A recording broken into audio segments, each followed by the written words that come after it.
Power outages be damned, windstorms be damned, you are going to get content one way or another, even if it's delayed. I apologize for that.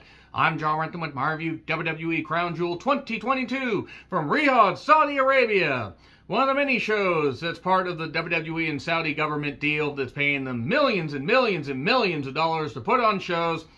And we all know why they're being put on. But you know what? If the fans had fun, and as long as the wrestlers were safe, and they got back safely, that's really all that matters.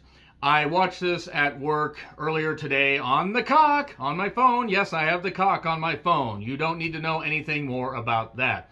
So I am using whatever lighting I have because the power is out currently, even though the crews are doing everything they can to make it work. I live out in the woods. Whose woods these are, I have no clue. I don't even own them because I haven't won the Powerball yet. Enough of this, let's talk about the show. Overall, from an in-ring standpoint, certainly not bad. There were a few standout moments, and then there were a few things where I'm like, wow, they're really stretching this motherfucking thing out. They could have cut this show by 30 minutes and we wouldn't have missed shit. But nevertheless, Michael Cole and Wade Barrett on commentary. Thankfully, Wade Barrett was there to make Michael Cole seem at his best tolerable. People like Michael Cole, I don't. And people say he's better without Vince in his ear. Well, I mean, he couldn't have gotten any worse. The stadium looked great. A lot of pyro. The fans that were there, I don't know how full it was. I don't really care. The fans there seem to be pretty goddamn raucous. Lashley gets a pretty good pop because it's the first match, so they're all excited. By the way, I don't know if anything happened on the kickoff. I didn't have time to watch it. So if there was a match and you're expecting me to review the kickoff match, sorry. Honestly, the main card is really what we're going for here. So if there was a kickoff match, please let me know. I've been really, really stressed and really, really tired. So again, this is what you're getting. Bork gets a big pop, and we have a high package in between the entrances. And Lashley and the Bork laser go head to head. Boop, boop, boop, boop, boop, boop, boop, boop, boop, boop. They're doing all this. They're doing the big man stuff. Lashley dominates at first, hits a spine buster, does all this stuff. He's like, boom, and like, yeah, whatever that fist stuff is that he does, and he takes over, and Bork gets his, Brock, obviously, but the Bork laser gets his knee hurt on the steps, and he keeps selling it. He does eventually hit some Germans. We get an F5 for 2. We get a post spot. We get a spine buster. Lashley dominated quite a bit of this match. And then the hurt lock, and Brock's like, no, time it out, shut up, which was funny. And then he gets his feet off the post, or off the turnbuckle, much like Austin with Brett at Survivor Series 96, and much like Brett with Piper at WrestleMania 8. 1, 2, 3. Some people say it might have been a botched ending. I don't think so. I think it makes perfect sense because this was Lashley possibly doing a double turn with Bork and beats him up afterwards. Okay, if we're getting a heel Lashley, I'm all for it. If Lashley's just pissed off and going to be a bit of a tweener, I'm fine with that. Brock isn't around that often, so him eking out this win and Lashley gaining a little bit more steam afterwards makes sense. So we get Kai and Sky, Dakota Kai and Io Sky versus Asuka and unfortunately Alexa. It is a WWE Women's Tag Team Championship, the main roster Tag Team Championship, because they have 2 Women's Tag Team Championships when they barely need 1. Okay, for what it was fine. When Asuka and Io were in the ring, it was fine. I'm not the biggest fan of Alexa. She did okay here at times, and at other times seemed like she was a deer in the headlights. I know she's had injuries. If they're that worried and she's made of glass, maybe don't do this with her anymore. But give me Asuka and Io in a best of 7 is what I said. Io targets the knee of Asuka. There was a hot tag to Alexa.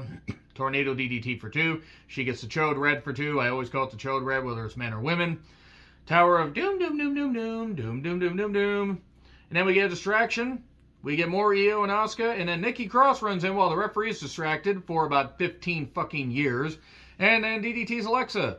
And Kai covers 1, 2, 3. Okay, so they switch the titles on Raw just to switch them back here. Good job making those titles relevant. Yeah, they've been in more main events since they've come back after Sasha and Naomi relinquished them because they were sick of how they were being treated, and I don't blame them. But come on, it's the fucking Tag Team Championships. It doesn't really matter, even though the work was fine for what it was. So, the Paul brothers arrive. More on them later. Drew McIntyre versus Karrion Kross, steel cage match. I am making this as quick as possible. Bless Drew for trying. I didn't give a shit. Scarlett got involved and bolted the door. She's like, okay, I can do this. And then Drew won't be able to climb out with his big frame. So my husband, or significant other, I actually don't know if they're married, with his equally big frame can climb out. I don't think Scarlett thought this one through. Because Cross couldn't get out through the bolted door, or, the chain door. Scarlett ended up costing him the victory because Drew climbed out and got out just before Cross was able to get through the door and get to the ground. There you go. Please get Drew a better feud. This whole carrying Cross Scarlett return has been ass. Heyman hypes up Roman versus Logan. And the Judgment Day, comprising of Priest, Balor, and Dominic, with Rhea. Goodness me, Rhea looked great. Rhea was the best part of this. They could have swapped out Rhea for Dominic, and the match probably would have been better. Couldn't have been any less interesting.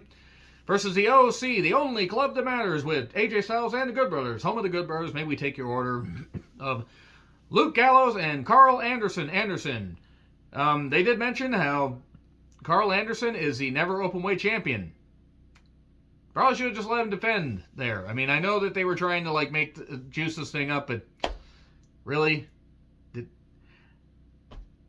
I'm not even knocking the athletic prowess of any of these people. Even Dominic. I'm not even going to knock that. I just haven't cared about this feud at all. Eventually, after Rhea does a distraction, in about 10 to 15 minutes of action that certainly existed but wasn't great, stomp 1, 2, 3. On Styles. Couldn't even pin Carl Anderson. One half of the Good Brothers. Home of the Good Brothers. May we take your order. And then we get Braun versus Edward James Olmos. So yeah, after Judgment Day wins, we get Braun winning after Omos dominates, and then Braun hits him with a power slam. Usos versus Ridge and Pete Turdoon.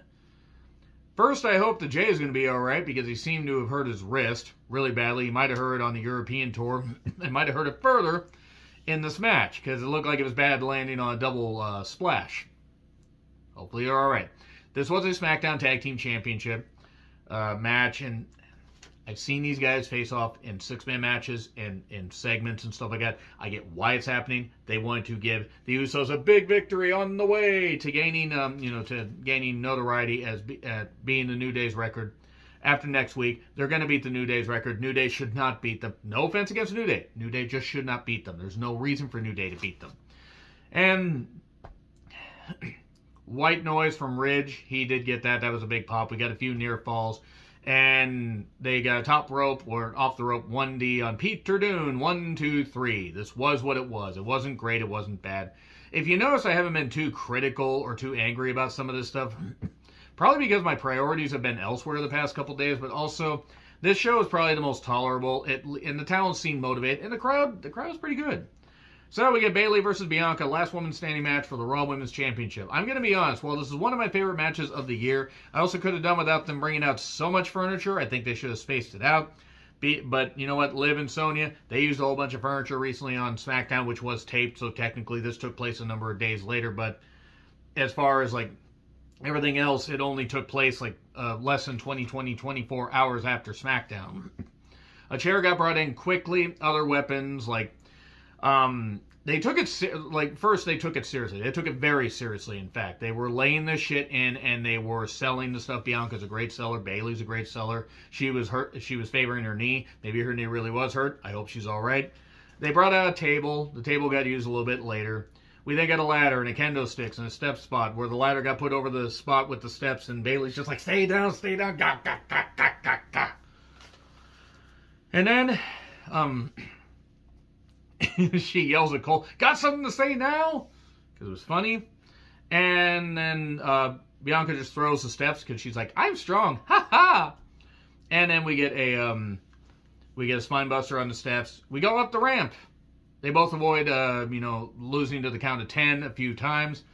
And then Bianca gets locked in a box. After a Bayley to belly, she then gets locked in a box. There's just an equipment box there. And then the box was sent into the screen after Bianca got out. Almost got her ponytail caught, which that's why working with furniture is a little bit bad. Bayley then, locks on a crossface submission. Shrieking Fayetteville, Georgia, June 23rd to June 24th noises of 2007. That is. Totally screwed that up. If only they had tapped, they would still be there. Anyway, moving on from that. Submissions do hurt more on the ramp. And then Bayley, she goes to get a golf cart. I mean, AEW overdid it. I mean, I guess WWE doing it after they did it with Owens and Reigns and the 2021 Rumble. I'm kind of seeing enough of the golf cart, even though it hasn't been done for a while. And Then, of course, Bayley stops that. Or Bianca stops that is. And then Bianca, nearly getting caught, doing that, but she's like, nope, I just avoided this easily, and then was beating her up on the roof. Bayley's on the roof, attached properly, holding on. Whee! Hold on, lady driver coming through. That's going to get me in trouble. And the DWI, driving while insane. I will admit that actually was a decent line from Michael Cole, so I'm going to assume somebody fed it to him, because I don't think he's capable of coming up with good stuff on his own. I am the table! Ukoo-ka-choo! Because Bayley just landed on it. The table's like, no. And then there was a power bomb through it. And more furniture in the ring. They were taking it seriously, but at this point it was going a bit long. Don't worry, more on something going along in a bit. 450 on the chairs because Bayley moved. Ouch. KOD on the chairs. And then a ladder trap. It's a ladder trap. You ought to know by now that Bayley lost because she got trapped under the ladder and couldn't get out. She couldn't squirm her way out because the booty is too big. Actually, I think it's just because she was supposed to stay down. Bianca wins. Pretty good match. Probably one of my favorite matches of the year list. I'll probably be recording my favorite wrestlers of the year list when things get restored here and things get better. So, just so you know, because we're nearing the end of the year. And then Bray comes down to a mega pop. Talks about his family needing to be better than all of them because his family is full of great wrestlers. And, his family tree has a lot of branches. Bray seems very happy. People seem very happy that he's back. And I'm glad that he's getting a chance to tell his story, do whatever. Same as it ever was. And as the days go by, these promos just... It's going to turn into spoopy bullshit. It's going to turn into the same spoopy stuff. And it's not really going to be... It's going to be the same stuff. He seemed motivated. He seemed emotional. How he wore a mask because he wanted to break out on his own. And he felt that was the only way to do it. But then he kind of became a slave, addicted to it, that kind of stuff. He didn't say slave exactly, but he implied that. And then suddenly Black Phone Bray shows up on the screen, and Uncle Howdy, it's like, give in to our way. You're going to give in to our way. Are you going to go my way? Do-do-do-do. Okay, that was a terrible rendition of that Lenny Kravitz song. Whole point is, he won. Well, he didn't win. He won over the crowd. Bray still hasn't wrestled. Maybe he's got an injury. Maybe they're just going to let him do this. A winner is you, Bray. You got to tell your same spoopy story and all this, and he's going to be conflicted, dealing with all his emotions and everything, and now the voices is what it is. All right, Roman Reigns gets a pop. Logan, not so much. They pop for a few things Logan did here. Roman Reigns versus Logan Paul, Undisputed Championship match. Heyman in the corner. Heyman up in the spotlight. And also Logan Paul's entourage was there. And boy, this match, actually, I'm not a big fan of Logan Paul. I'm not a big fan of Jake Paul. The whole thing where they went to Japan and they mocked the culture and they filmed the stuff in the Suicide Force, I don't care. That's unforgivable to me. And people can say youth, whatever. There are a lot of people that are youthful, do stupid shit that don't do that. That being said, Logan has taken this seriously. In the ring, he's taken it seriously. I can't fault him for that. I mean, I could, but I'd be wrong.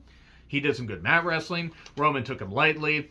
And he loves stalling. Not as much as Jay White. That's another story for another day. Roman was being very methodactyl. Ah! And then they kept it simple. He let Logan shine just enough. There was a crossbody off the barricade. And then he even hit a buckshot lariat. Pretty well done. And then we got a chin lock for quite a while. Reigns actually got a 1 count at one point. Like, what the hell? Why'd he kick out at 1? And a gut wrench, out of nowhere by Logan. Well done. Second rope blockbuster. Very impressive. Straight out of Buff Bagwell's deal. And didn't take 5 years to set up like Buff Bagwell. Logan fires back, hits a crossbody, hits a standing moonsault for 2. And then he's going for sweet chin music, and it gets caught. And then Roman, boom! He's going for it. And then he gets hit with punches, and then the one big shot, 1, 2, and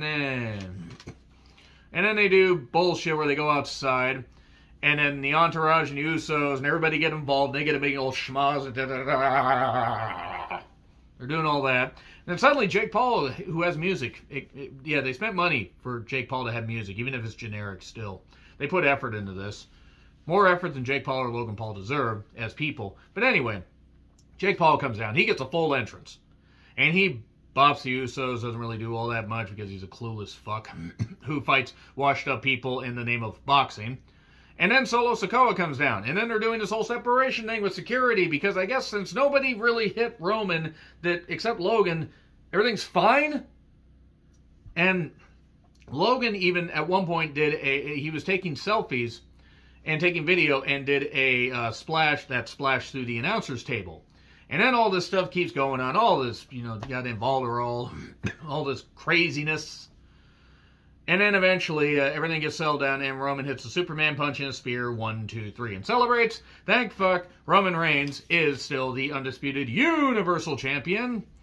So there you go. That's WWE Crown Jewel. Okay, again, I do apologize for the delay. I'm very sorry. Hopefully things will be better before Raw tomorrow. I'm recording this in the early afternoon on Sunday.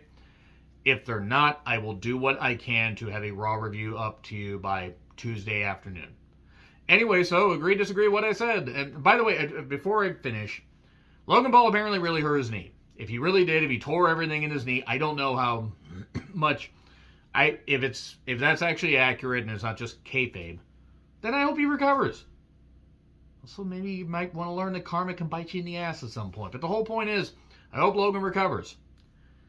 Because as far as in ring, he's been impressing. It wasn't a bad show. I'm just, again, it's still all this propaganda and all this stuff. It is what it is. As long as fans had fun, as long as the wrestlers are back safely, that's all that matters. Agree, disagree what I said, like, share, subscribe, Twitter handle in the description. I'm John Retlin. I'll see you soon.